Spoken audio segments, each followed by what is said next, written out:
10 रुपए के बदले 13 लाख। एक सेठ ने अभी अभी अपनी नई दुकान खोली थी। तभी एक गरीब औरत आई और बोली, सेठ जी, ये लीजिए आपके 10 रुपए। सेठ हैरान होकर बोला, मैंने तुम्हें 10 रुपए कब दिए थे?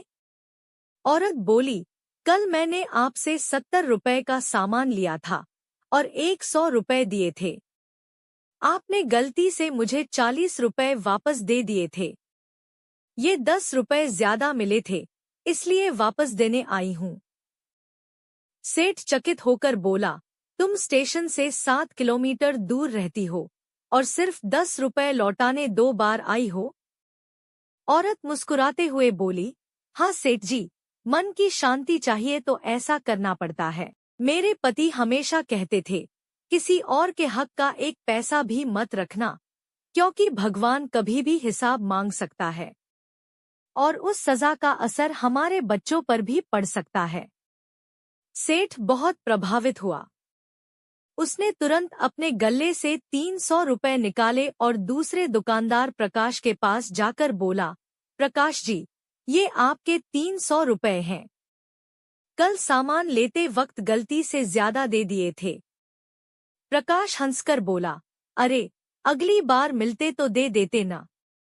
इतनी सुबह पैसे लौटाने की क्या जल्दी थी? सेठ बोला, अगर अगली बार तक मैं जिंदा न रहा तो?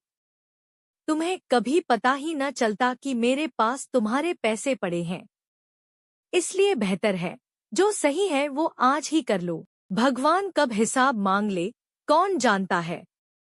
सेठ चला गया, पर उसके शब्द प्रकाश के दिल में घर कर गए।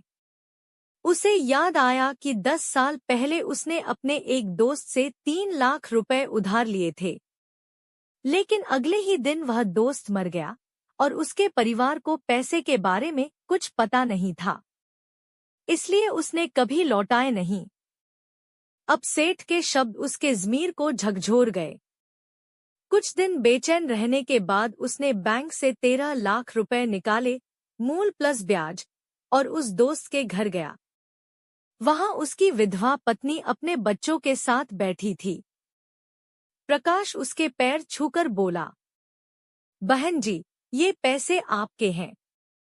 वो औरत आंसुओं में डूब गई। जो औरत झाड़ू पोछा कर बच्चों को पाल रही थी, उसे आज भगवान ने उसकी ईमानदारी का फल दिया था, क्योंकि वह औरत वही थी जिसने सेठ के पास सिर्फ 10 रुपए लौटाने के लिए 2 बार गई थी।